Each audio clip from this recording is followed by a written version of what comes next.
Welcome to the Student Ministry Matters podcast. We want to encourage, equip, and connect those with a passion to impact the next generation for Jesus Christ. Student ministry can be a lonely place. You might even feel like you're the only one in your church or community that cares about students. Well, know this, you're not alone. People all across the country are engaging Gen Z and care deeply about the spiritual direction of these young men and women. Whether you're full-time, part-time, bivocational, or volunteer, if you have a heart for students, this is the place for you. Welcome again to the Student Ministry Matters podcast. My name is Dan Carson, and I am excited to be back as we continue the conversation about student ministry. Now, on today's podcast, I have a friend of mine, Amanda Bowman. She's going to be sharing with us in just a few moments, and I'm excited about this conversation because we're going to be talking about what we're looking for in a youth pastor. And we're going to look at this over the course of 3 episodes. She's going to bring to us this idea of what she's looking for as a volunteer. And then we're going to talk to a pastor and a parent. So as we working with student ministries and students have the opportunity to figure out who we need to be, we can have a better perspective. And so that's what we're going to be looking at over the next few episodes. Now, before we get into that, I want to thank our podcast partner, Central Baptist College of Conway. Central Baptist College is engaging, it's inspiring, it's challenging, it's all those things. And it's a great place for you to send your students as they look at the next step in their educational journey. It has a Christ focus, and they can find out more information at cbc.edu. Again, I want to say welcome to Amanda. Welcome to the program. Hey, thanks. Amanda, you have been a friend for several years. You were my ministry assistant at Calvary Baptist Church, and it just feels like yesterday when you guys left. You're now living out west. And so, Amanda, it is great and for me to see that you're still serving and working with students in volunteer position. And so that's the reason I wanted to have you on, for your unique perspective. You always have a unique perspective, don't you? According to you. Yes, according to me, and I know you do. So, but to help our listeners out and let them get to know you a little bit better as we start this conversation, tell us how you met Jesus. So I was saved when I was 7 years old in a very small church near Fayetteville, about 30 minutes away. And I had told my mom that I wanted to be saved. And in my mind, it was about 2 weeks of her questioning me. I don't think it was that long, but she asked me questions and made sure that I actually understood what I was asking, what was going on in my head. And then she got convicted because she was stopping me from being saved. And, I did the whole walk the aisle. Paul Young out of Summers actually was the one who was preaching that day. And he tried to explain to me that salvation was a gift. And so he used his watch as an example and said, if I give this to you, what is it? And I couldn't get past that it was a watch. And it never stopped being a watch. So that went straight over my head. But I got saved. And then actually kind of how I not really re-met Jesus, but how I kind of started my relationship with Jesus on my own was in college at the student ministry there at the U of A, at ABS. So what does ABS stand for? The Association of Baptist Students, which is now run by Mr. Stuart Estes, who is Mr. My Best Friend. It's a great ministry there on the campus. I love the work that Stuart's doing. We've had him on a couple of times. The Association of Baptist Students is a group that is sponsored by the BMA, the Baptist Missionary Association of the Ozarks. But there are branches or ministry points at several different universities across the country. It's just a great place. But so taking a step back, Amanda, when you were in high school, who was investing in you spiritually? So at our church, we didn't really have a youth group. Again, it was very, very small. In fact, me and a cousin of mine were really the only kids that came the majority of the time. Right. And so it was really our parents. We didn't have a designated youth pastor. Both of our parents were the ones to volunteer and did stuff with us. And so it was kind of family most of all. Well, and I love that. I mean, we know that parents should be the primary disciple maker in the home. But it really fleshes itself out in the smaller church It does. because that's who's there. Maybe it's a parent who's just willing to take two students to a concert or three to a conference. And so even as we go to our larger conference, the SOAR conference, I'll see that same sort of thing happen. Mhm. You know, there'll be one parent there with maybe 5 students, and they'll be walking around, and that they all crammed into a little van and drove down here and enjoyed the time together. And so it's a powerful thing to see. Now, you did talk about college and what that looked like for you, that you got involved in a parachurch organization that was there on the campus. How did you stay strong in your faith? How did you grow during that period? So one of the main reasons I'm laughing because I have to tell a pre-story to get to this story. Oh, yeah. My best friend and I decided, she was 2 years older than me, I believe. And we decided going into college that we wanted to encourage each other. We wanted to make sure that we were both going to church and doing Bible studies and really growing in our faith. And she became my best friend because I met her at church camp. I did not meet her first. I met her little brother first, who I had a ginormous crush on. Thought he was just the bee's knees and was in love, little teenage love. And then I met the rest of the family, and I met my best friend, and I was like, you're so much better. Like, let's just be best friends. And so that was kind of how we got started as best friends, which is always kind of goofy because you hear those church camp romances. And so when we decided that we wanted to be involved, we decided to check out ABS together. And we felt very welcomed. At the time, the directors were Warren Dugas and Brad Harris. And it just really clicked with both of us. And so I was attending her church and helping with the youth group there and going to ABS. So that combination of serving and learning and fellowship, is that combination kind of what did it for you? Definitely. And I got to see... So during my college years, as a sophomore in college, my dad died at the very end of the fall semester. And it spoke volumes to me whenever we got back that several people from that student ministry came to my dad's funeral. I got several text messages in and around that of they were praying with me, asking what my mom and I needed.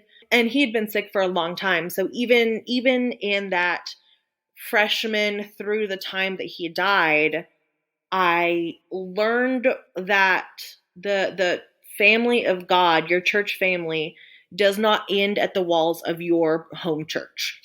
Yeah. I saw what a good church really can look like and work well with at ABS. And not that I didn't have that growing up, but there was no one else my age. And so I never really had that example until I got to college. And seeing that and seeing the hunger and seeing people really want to be there and show up and learn as much as they can pushed me to really make my faith my own and decide what I wanted to do. You know, one of the things that we're going to do is we're going to include the link to the Association of Baptist Students at the University of Arkansas on our show notes, so that if you have a college student who is headed to the U of A or looking for some answers and maybe some direction on the college that they're headed to, reach out to Stuart Estes. He is a great guy, but more than that, he is a concerned follower of Christ, and he wants to invest in students. And so just encourage you to do that, to reach out to him. Now that you're out of college, you've gotten married, you have a child, you are living your life far away from friends and family. How do you stay strong in your faith now? So the two things that have really helped me, of course, my husband. He's a very, very intelligent man who really has a heart for God and for serving in the church. In fact, we kind of have 3 levels of our church commitments, and it's a personal commitment of how we are called to serve the church. It is a marital commitment of how we together are called to serve the church. And then we have a family commitment of how the whole family is called to serve the church. And so that is one way that I have kept my faith strong, is because I have a really great husband who helps me. The other way is really plugging into local churches. For the first probably 2 or 3 months that we moved, it was very, very hard because we were away from everything that we had ever known. And it was a very, very cool kind of God moment that we had visited some different churches. And the first Sunday my husband and I walked into our current church, we just knew it was where we belonged. And not just because we went from Dan in his Superman office to our lead pastor Bill in his Batman office. But that definitely did give us all a giggle. But we found a place that was theologically rich. There were places that we could plug in and serve. And there were also places that we could plug in kind of to be served. That sounds very strange, but different Bible studies and children's organizations and men's organizations. And then I was very lucky to have a really great group of women there who we it's not quite discipling, but we just live life together. And they have helped me. It feels very similar to when I was in college, that group mindset of we want to serve God. And when we have the tough questions, we can talk about them without fear of being judged or without fear of turning people away from God. And it's just been the people of God's church seem to have helped me the most. Well, one of the reasons that I wanted you to tell a little bit of your story and where you're at and where you've been is so that our listeners could understand that as you share these concepts, it's something you've thought about. You've spent some time with it. I love the concept of what you just shared of having a personal commitment, a marital commitment, and then a family commitment. Where did you come up with that concept? Is that from you and your smart husband, Dr. Bowman? Or is that something that you've run across along the way? So it actually started when I was working at Calvary as the ministry assistant. I had a very hard time knowing where my job ended and where my personal calling, work in the church, my volunteering, if we'll use that term, began. That mixed with me being what seemed to be the head of the household because I was involved in everything in the church. I was the one that people would come to simply because I worked there. Right. And in talking to my husband about this, because as we know, the man should be the head of the household, he should be the spiritual lead. I felt kind of convicted that I wasn't letting him do that. And so we sat down and talked about it. And his response was, you have your calling, I have my calling, and then we have our calling together. And that, his calling is not to be in front of everyone and to talk about things unless he's singing. And he really kind of nailed that concept down when he said, yes, my calling is to be the head of our household in our spiritual development. But our families right now is for you to be more involved in the church than I am. And that was kind of where that started, was at that time, that's how our family could serve. And he could serve by leading me. Both you and your husband have been fantastic volunteers when you're here at Calvary. And I know that you've gotten involved in the church that you're at now. And so you volunteered at least at 3 different ministry settings. That's at least. But what keeps you coming back to student ministry? The students themselves. They are such a fun group. And honestly, I may get some hate for this because they're the least liked group from a lot of volunteers. The middle schoolers, I love the middle schoolers, specifically the middle school girls. They are nuts, but they are so much fun. Oh, and I love them. They are just at this beautiful point of loving to ask some really strange questions. And I say strange as in not bad, not anything like that, but really beginning to make their faith their own. They're finally beginning to realize they have a say in it. And they're just, I love how their minds work. I love that in this beginning to take hold of their faith, they're also realizing that they like boys and that they're coming into their own and seeing the mini adults that they are going to become one day is just so cool to me. It is a lot. It is. I'll put it that way. As the parent of a girl that was a middle school girl, It's a lot. Yes, And they're hot messes. thank you. That's a perfect description. Yep. But it's also why people like you love them. I mean, it's Because I am the same. volunteering again. It's what we're talking about. It's this idea of you as a volunteer, your perspective as a volunteer. Were you looking for in a youth pastor when you moved out to where you're at now, out west? My question is, when you were deciding, okay, I want to serve, but I have more of a say now. I can kind of look and say, I'm going to serve with this youth pastor. What type of things are you hoping to see in a youth pastor in the church as a volunteer? A strong theological base.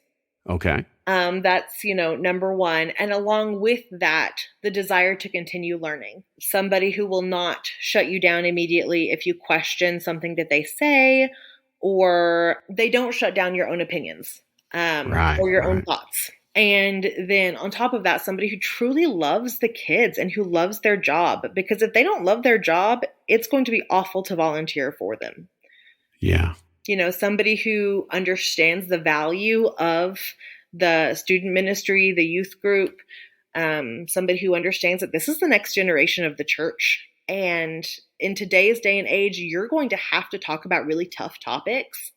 And you are going to have to share your own experience. You're going to have to open up, or else you won't get anywhere. Those are probably my top goals, I guess, in looking at youth pastors to potentially serve with. Well, Amanda, as we look at these things, as we go back to them, let me ask you some questions about those. One of those that you mentioned was being theologically sound and always learning. Does that mean in your mind that all youth pastors should have a Bible college or a seminary degree? Oh, gosh, no. No. Some of the most impressive and theologically sound people that I have come across have no formal training. And I say that not wanting to negate the addition that extra education can take. Sure. I know you're working on a higher degree. My current youth pastor is working on his PhD. Really theologically sound to me is just, number one, knowing their basics and being able to explain that at a middle school or high school level. And then the always learning is, reading books on certain topics, whether it's Bible studies or like edification books to edify themselves, whether it is researching secular topics. I know recently our youth pastor here did a study on gender. And so he went the whole gambit. He went through some secular books, secular articles, to Christian perspectives, to even some like Episcopal and the new type of Christianity that is coming out. He did the whole gambit. And from that, he could come back to what he knew to be true, theologically soundness, and explain all of that in a way to show students what is the truth in all of this different information, that this is the truth and this is why it's the truth. So why is that important to you as a volunteer? Because one day the students will have to do the same. Ah, good. And if the point of the student ministry is to prepare them for the rest of their lives, you should be doing it by example as much as, teaching and talking. Well, I know that in the Bowman house, education is important. Your husband has a PhD in... What is his field? What is it, Dan? I don't know. That's the reason I asked. Electrical engineering. Electrical. Oh, see, I thought it was much more complicated than that. No. Although it's just, he's a smart guy. Yeah, he's just one of those people. That I think there's great value in education, but as you mentioned, we have some smaller churches that have people who are volunteers. Mm-hmm. They are part-time bivocational people that don't have that opportunity, but they are still learning. They're reading, they're growing, they're spending time with that. And so you can gain knowledge and you don't have to have the degree, but we always encourage that. We're big fans. And one thing that I love that you have done actually is doing the student ministry conference. I think that in and of itself is a great way to help those volunteer or bivocational youth pastors and even volunteers to continue their learning, because you can learn from other volunteers. Yeah. Well, thank you for that. It's on our heart with Student Ministry Matters that we continue education in whatever way we can, and that's one way. This podcast is another one of those. Mm-hmm. But you mentioned a few others, and let's just kind of walk through them. You talked about you want that youth pastor to have a place of value in student ministry itself. Flesh that out a little bit more for us. So part of that goes with loving their job, and that they understand that they are teaching the next generation of the church.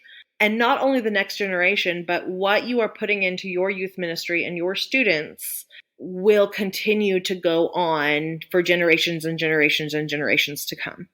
I think of when I was very little, I had a woman who was probably in her 60s at the time. And the way she taught me, I have also taught others. Similarly at Calvary, some of the things I learned from you and Pastor Kirk, I have taught others. And it's just the realization that everything you do matters, and everything you do in these students' lives can be life-changing, and honestly probably will be, for better or worse. And so you should probably make sure it's going to be for the better. They seem to remember all those things, the good, the bad, the ugly. They remember them. Oh, yeah. And so we need to be working and serving and doing our best to honor God and His Word as we do those things. So, well, you talked about being appreciative of volunteers. That's another area. Explain that a little bit more. How would you want to be appreciated? Let's put it this way: if your current youth pastor said, "I need to figure out how I can show appreciation to Amanda Bowman," what would you say? Hey, do this for me. Right? Yeah. I think it is not so much as what it can be done for you, just how they interact with you. Okay. I actually have taken a step back from the youth ministry here because I had my daughter, and my husband does choir on Wednesday nights. And so that was a compromise that we made, that he could continue to go. And this isn't my season to volunteer every week. But with that being said, I'm still volunteering in the background with a lot of the administrative stuff. And one thing that our youth pastor does right now is uses his words. A quick text of, I really appreciate you doing this. And he always names what it was, which is huge. Another way to show the appreciation just all the time is by listening to them and asking their opinions and encouraging them. Really just showing your volunteers that you recognize that you guys are a team. I think that's probably the best way to put it, is that you are all on the same student ministry team. Yeah.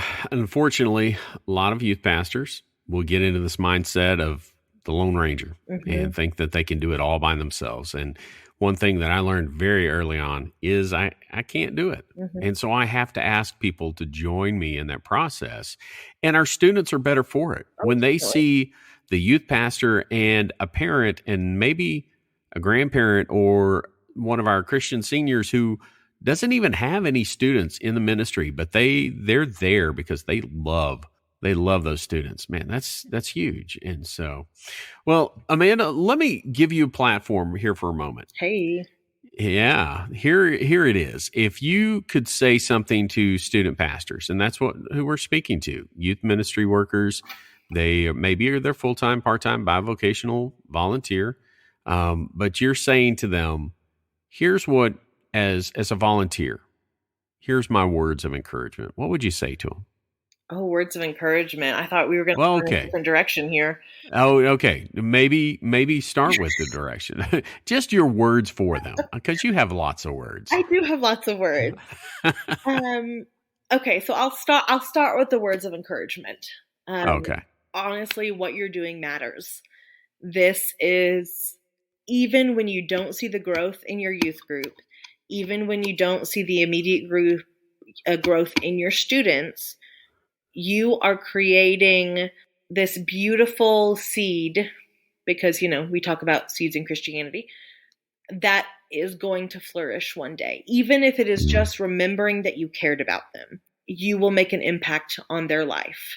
And that in and of itself is very easy to forget when you're in the mud of it all, of doing ministry week after week after week. It can be very, very hard to remember that even the little minor moments have a huge impact.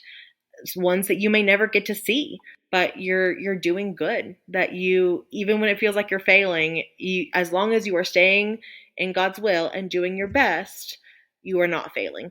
That's words of encouragement. Yes. You said you also had some words of direction. I do have some words of direction. What would you say to really youth pastors? I mean, that's who you're talking to. As a volunteer, you've got that person who's in charge. They're leading the way. And you're saying you're giving of them of your time and energy and effort to help them fulfill the ministry and focus that God has placed on them. Yes. And so hopefully it's all in alignment. But sometimes you're just saying, I'm going to support you. And so what words of direction would you have for them? So one of my biggest words of direction, and I say this every time I get this opportunity, is do not overlook your girls in the ministry. And that's student ministry, volunteers, whatever. So often, especially in Baptist churches, I have seen that there is so much opportunity for boys to be discipled, for young boys to really connect in, because youth pastors are primarily boys. Like youth volunteers, the ones that are in more of a leadership role are primarily boys.